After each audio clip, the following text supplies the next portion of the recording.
Bismillahirrahmanirrahim. Assalamualaikum warahmatullahi wabarakatuh. Waalaikumsalam warahmatullahi wabarakatuh. Alhamdulillah, segala puji dan syukur kita panjatkan kehadiran. Semoga kita selalu dalam lindungan berkah dari Allah Subhanahu wa taala. Subhanallah walhamdulillah, astagfirullah.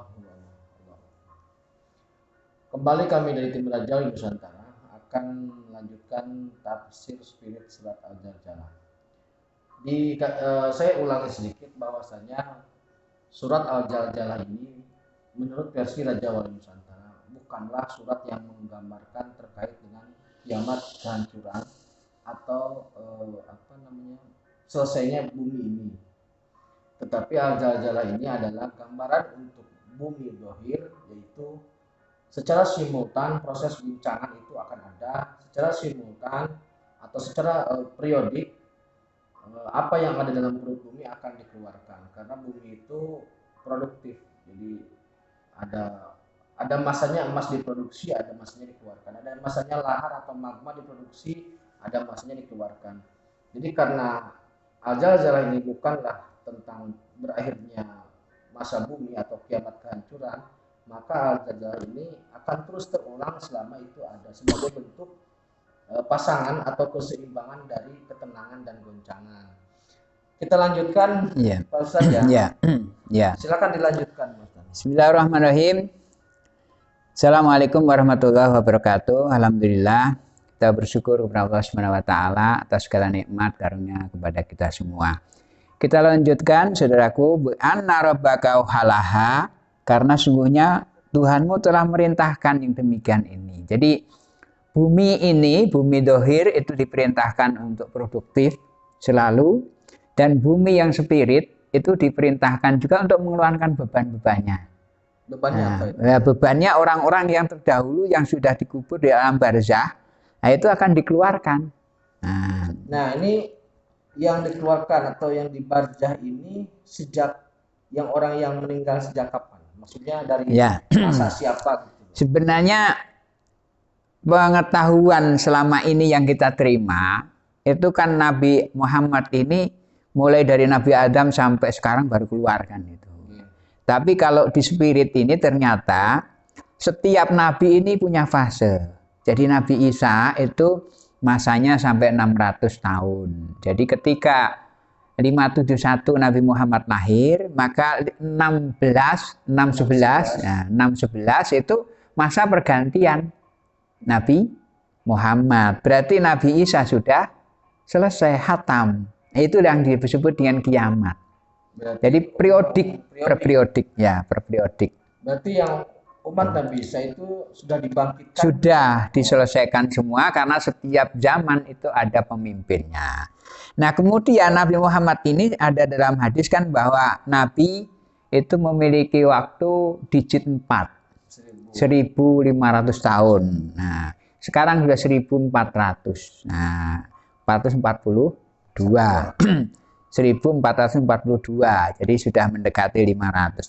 Maka sebenarnya ini sudah terjadi kiamah itu. Maka kiamah versi spirit itu adalah dikeluarkannya seluruh orang-orang yang ada dalam alam barzah. Karena alam barzah itu sebenarnya kan ada dua. Satu alam kubur yang dikubur tulang-tulangnya itu. Yang kedua adalah alam barzah itu spiritnya. Jadi yang dibangkitkan bukan tulangnya, namun yang dibangkitkan adalah spiritnya. Untuk mempertanggungjawaban apa yang mereka kerjakan.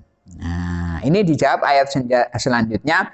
Yauma idzi yasduruna su'astateluru a'malahum. Pada hari itu manusia keluar dari kuburnya dalam keadaan bermacam-macam supaya diperlihatkan kepada mereka balasan pekerjaan mereka. Ini adalah ayat untuk yang spirit. Ya. Jadi ayat yang spirit itu bahwa alam barzahnya itu sudah dibangkitkan. Jadi ketika dibangkitkan itu dalam bentuk identitasnya masing-masing. Jadi sebenarnya karya manusia itu, manusia yang paling mulia itu kan karena memiliki intelektual, karena punya akal. Akal yang paling bagus ya punya karya. Karya yang bagus itulah identitas. Jadi ketika orang-orang memiliki karya yang tidak baik, maka diwujudkan di alam spirit itu. Ada yang kayak monyet, berkeserakahannya. ada yang kayak harimau, ada yang kayak macan, ada yang kayak tikus, dan semua itu karakter itulah yang akan diperlihatkan oleh Allah dalam bentuk nyata di spirit. Itu dia spirit. Nah, untuk di bumi ini ya kuburan itu ya sekarang bisa digusur kuburannya jadi gedung di spirit ini, di dohir. Maka ada perubahan yang dulu orangnya tempat kuburan ya sekarang jadi gedung. Nah, ini kan ada perubahan. Tapi yang di sana, yang di spirit itu ya tidak berubah karena sesuai dengan janjinya Allah yang diperintahkan itu. Itu. Berarti intinya hisab yang dikatakan di padang mahsyar itu bahwa hisab itu akan terjadi pada saat setelah kiamat. Betul. Ini sudah terjadi. Sudah. Berarti sudah terjadi, sudah dihisab sesuai dengan amal perbuatannya, semua sudah diberikan keadilan. Ya. Ada yang masuk surga, ada yang masuk neraka. Ya. Sesuai dengan janji Allah. Sesuai dengan yang disampaikan Rasulullah. Betul. Oke, ya. Nah, kemudian yang untuk yang dikeluarkan di spirit kan manusia yang di barzah diangkat di sana. Nah, kalau yang dikeluarkan di dohir itu kan ada minyak, ada ini, ada emas, ada gas dan sebagainya. Itu bisa nggak dikatakan bahwa kita mendapatkan itu sesuai dengan perbuatan kita? Maksudnya umpamanya minyak, berarti siapa yang mendulang minyak? Itu ada nggak efeknya ke sana atau ini khusus ayat? Sebenarnya ayat ini ada sekaligus orang-orang di alam barzah dibangkitkan kemudian diadili, sementara orang alam dunia ini dimakmurkan dengan hasil bumi. Gitu. Jadi sesuai dengan hadiah orang-orang yang hidup. Jadi yang hidup dimakmurkan, yang meninggal diberi balasan.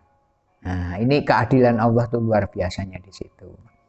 Nah, sehingga kalau sekarang ini orang-orang yang sudah meninggal untuk sekarang ini karena periodenya sebenarnya sudah berubah ini. Kalau bahasa ekstrimnya periode kerasulan diganti dengan kewalian. Tapi ini urusannya Allah, kita juga hanya memberikan sekedar info bahwa semua itu milik Allah. Intinya fa may ya'mal mithqala dzarratin khairan yarah wa may ya'mal mithqala dzarratin syarran yarah. Kita nggak usah tahu bahwa kiamat itu kayak apa, kiamat itu mau dihancurkan apa tidak, sebenarnya urusannya Allah. Kita yang dititik beratkan itu siapa yang beramal baik maka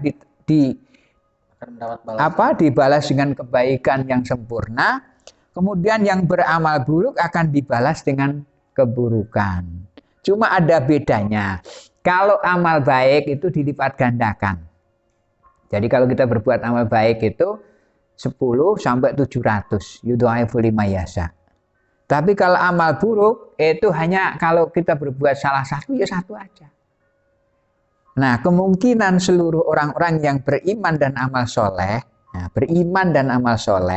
maka catatannya iman dan amal soleh itu, maka di situ ada kemenangan, baik di dunia maupun di akhirat. Kemenangan di dunianya apa?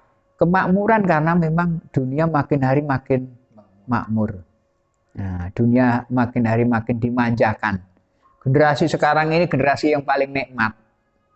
Ini berbicara dunia ini, ya dunia ini sekarang yang jalan kaki sudah nggak ada. Tapi tahun 70-an itu kendaraan aja nggak ada, semua jalan kaki.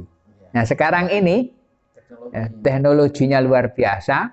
Bahkan dulu orang menggunakan telepati manggil temennya, sekarang ya simpati. Nah, dengan M3, XL dan teman-teman eksis gitu. Jadi kemudahan sangat luar biasa. Ini kan menunjukkan kebesarannya Allah. Nah, jadi yang hidup ini diberi kenikmatan yang besar, yang mati diberi balasan yang sempurna. Namun keadilannya Allah, maka yang syarra jarah. Yang jahat juga akan ditunjukkan kejahatannya. Gitu. Maka sebenarnya dunia ini permainan, memang kita nggak boleh main-main karena ada nilai di dalamnya. Nah, kebaikan dan keburukan itu selalu ada karena bagian dari ujian hidup ini, dan nilai adanya di situ. Itu. Berarti kalau kita terus berpikir atau mencari tanda-tanda kiamat itu ini dan sebagainya, Ya, sebenarnya sia-sia. sia-sia. Yang terpenting adalah kita beramal soleh, Ya, dan semoga itu menjadi nilai betul. kebaikan. Jadi intinya syarro zarroh khairo zarroh. Baik ditunjukkan kebaikannya, buruk ditunjukkan keburukannya. Ketika urusan kiamat itu urusannya Allah. Jangankan kiamat, diri kita aja lahir nggak pesen. Ya. Kalau kita nggak pesen, kita dilahirkan, ini kemauan siapa lahir ini? Kemauan Allah. Nah, ketika dicabut oleh Allah, kenapa kita harus Protes. protes? Nah, dan hak prerogatif Allah untuk dunia.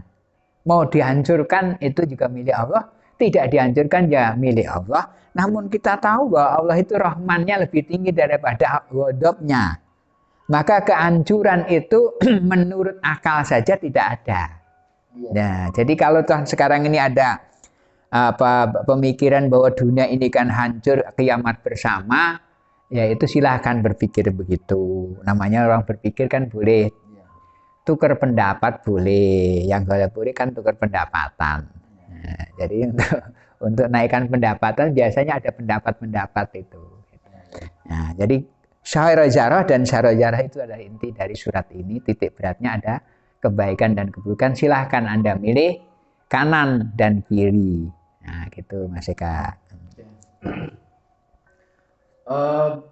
Demikian saudaraku. Jadi dari tim Rajoli Nusantara, dari tafsir seperti yang sudah disampaikan oleh Bapak Ustadz Supardi SAGMM, sangat sudah cukup jelas bahwasanya yang pertama tidak ada kiamat kehancuran, yang ada adalah kebangkitan baik di spirit maupun di alam dohir.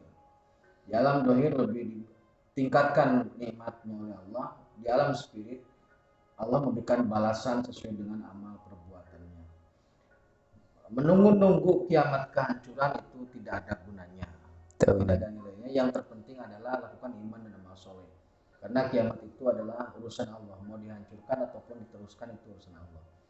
Terima kasih. Tetap tingkatkan iman dan amal soleh. Akhirul kalam. Assalamualaikum warahmatullahi wabarakatuh. Waalaikumsalam warahmatullahi wabarakatuh.